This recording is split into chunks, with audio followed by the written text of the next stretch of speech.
कि जंग अमेरिका ने ख़त्म करा दी, क्या ख़तरा अभी बाकी है सर? जंग तो हुई नहीं, जंग की कोशिश हुई थी जो नाकाम बना दी गई। और नाकाम अमेरिका ने नहीं बनाई, हमारी बहादुर मुसल्लह फ़ौज ने बनाई है। 2 दफ़ा उन्होंने पंगे लिए। राउंड 1 6 जहाज़ गिर गए उनके, जो सबसे बड़ा उनका लॉस था आफ्टर 71। और फिर उन्होंने प्रोवोक किया। राउंड 2 हमने ब्लफ कॉल किया, वो 15 घंटे का वो हुई जो क्लैश हुआ, उसमें भी उनका जो हाल हो गया। उन्होंने फिर मिन्नतें की अमेरिका की कि सीज़ फायर कराया जाए ताकि और उनको ना शिकस्त हो और बुरी तरह फेंटी ना पड़े। तो उस हवाले से मैं समझता हूँ कि ये जो पहले पस मंज़र था कि हिंदुस्तान ने कहा कि एक नया नॉर्मल बना रहे हैं, हमने डिटरेंस कन्वेंशनल में भी रिस्टोर कर दी। न्यूक्लियर में तो डिटरेंस है क्योंकि वो उनके पास भी न्यूक्लियर वेपन्स हैं, हमारे पास भी हैं, लेकिन उनका ख्याल था कि हमें ब्लैकमेल करेंगे, हमें बुली करेंगे, कोशिश करेंगे थ्रू कन्वेंशनल इम्बैलेंस, क्योंकि बंदे ज़्यादा हैं, टेक्नोलॉजी ज़्यादा है, जहाज़ ज़्यादा हैं, लेकिन वो इक्वलाइज हमने कर दिया। दूसरा उनका था कि 5 अगस्त 2019 के बाद उनका ख्याल था कि मसला कश्मीर दफन हो चुका है, वो ज़िंदा हो गया है। और तीसरा उनका ख्याल था कि वो मगरब के ईमा पर, वेस्ट के ईमा पर, अमेरिका के ईमा पर वो चीन के मुकाबले के लिए तैयार किए जा रहे थे इस खत्ते में, और इस खत्ते के पुलिसमैन का रोल अदा करेंगे। वो भी ख़त्म हो गया क्योंकि अगर वो पाकिस्तान का मुकाबला नहीं कर सकते तो चीन तो बहुत दूर की बात है। तो इस वक्त पूरी सूरत हाल तब्दील हो चुकी है। एक थर्ड पार्टी ने मुदाखलत की है उनके कहने पर, उनकी दावत पर, यूनाइटेड स्टेट्स ऑफ अमेरिका। उन्होंने पाकिस्तान और हिंदुस्तान को बराबरी का मुकाम दे दिया है और उन्होंने कहा कि मुज़ाकरात करें बशमूल कश्मीर के। तो ये मेरे ख्याल में हमारी पाकिस्तान की बहुत बड़ी सफारती, फौजी, सियासी और स्ट्रेटेजिक फतह है। सर, जिस मामले पे हम भारत बात भी नहीं करने के लिए तैयार था, वो 2019 में चैप्टर क्लोज कर चुका था, आखिर ऐसा क्या हालात पैदा हो गए कि उसको घुटने टेकने पड़े? कश्मीर के मामले पे मोदी को अपनी सियासत दांव पे लगानी पड़ गई। देखें जी, वो कहते हैं कि कोई मिसकैलकुलेशन होती है, उस मिसकैलकुलेशन के जो नताइज होते हैं उनके कंट्रोल में नहीं होते। उनका ख्याल था कि हम बड़ी ताकत हैं, पाकिस्तान के अंदर उस तरह शायद हालात उनके ख्याल के मुताबिक नहीं थे। उनका ख्याल था कि हमारे पास शायद वो हिम्मत, सलाहियत, क़ुव्वत और नीयत नहीं है कि हम उनकी जारियत का जवाब दे सकें। तो ये मिसकैलकुलेशन अगर तारीख़ के स्टूडेंट है तो हिटलर ने की थी 1941 में, बड़ा उसका कामयाब जा रहा था यूरोप में कैंपेन। एकदम उसने पंगा लिया जून 1941 में रशिया में, सोवियत यूनियन पर, और स्टालिनग्राड, लेनिनग्राड पर हमला कर दिया। And that was the beginning of the end. तो इस किस्म के मेरे ख्याल में जो उनके नताइज वो थे। और इनका एक और मफरूज़ा था पाकिस्तान के अलावा कि अमेरिका और मगरब उनका साथ देगा। चूँकि उनके बयानिया झूठ की बुनियाद पर था, हक़ाइक़ पेश नहीं कर सके, प्रूफ पेश नहीं कर सके, तो उनका बयानिया भी नहीं बिका। और अमेरिका में चूँकि एक नई हुकूमत है सदर ट्रंप की, जो रवायती इस्टेब्लिशमेंट के नहीं हैं नुमाइंदे, तो उन्होंने जो स्टैंड लिया, मैं समझता हूँ कि बहुत बड़ा स्टैंड लिया। 5 मुल्कों की टेक्नोलॉजीज़ की लड़ाई थी, रशिया और पाकिस्तान के जंगी टेक्नोलॉजी के साथ। इतनी बड़ी उनके लिए सुबकी का सामना करना पड़ा। दुनिया की दिफाई इंडस्ट्री में कितना बड़ा बोंचाल आ चुका है इस वक्त। लेकिन इसमें टेक्नोलॉजी सिर्फ नहीं है, it's the man behind the gun, the man behind the machine. लेकिन आप कंपेयर करें 2019 को, पुलवामा के बाद हमारे पास अमेरिकन टेक्नोलॉजी थी, उनके पास वही जो उनकी है।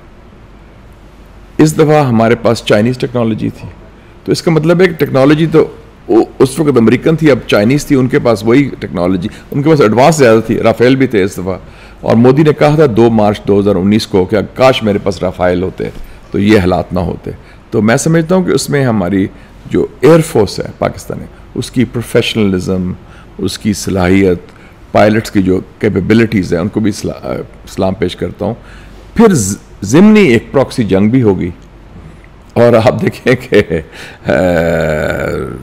जो French technology means NATO technology, उसका नेटो के जहाज़ है ना जी, और बड़े state of the art Mach 5 जैसे कहते हैं, $300 मिलियन का एक जहाज़ है।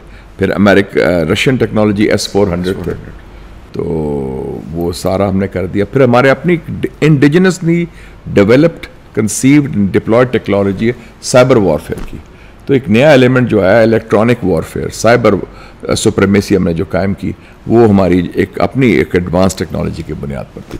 तो हमने एक होल ऑफ सिस्टम अप्रोच की। अब जो माजी की रवायती जंग की तरह नहीं लड़े, तो इसको तैयारी भी थी और उसमें पूरा कोऑर्डिनेशन भी थी, और ख़ास तौर पे जो फौज और एयरफोर्स की coordination, it made a big difference. Sir ये बताइए कि इस वक्त खित्ते के डायनामिक्स कितने तब्दील हो चुके हैं? यानी आज से 12-15 दिन पहले का पाकिस्तान और उसकी चीन के साथ दोस्ती, इस वक्त दुनिया इस खित्ते को किस तरह से देख रही है?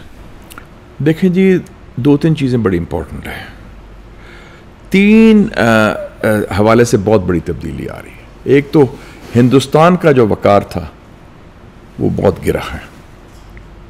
पाकिस्तान का जो मुकाम था वो बहुत ऊंचा गया है, और ये मैं कहूँगा कि 16 घंटे में हुआ है।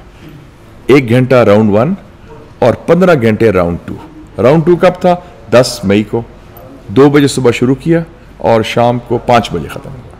वो भी उन्होंने बड़ी मेहनत समाज की, अमेरिकन के टेलीफोन आए, मार्को रूबियो वगैरह के। और तीसरा जो है वो चाइना है।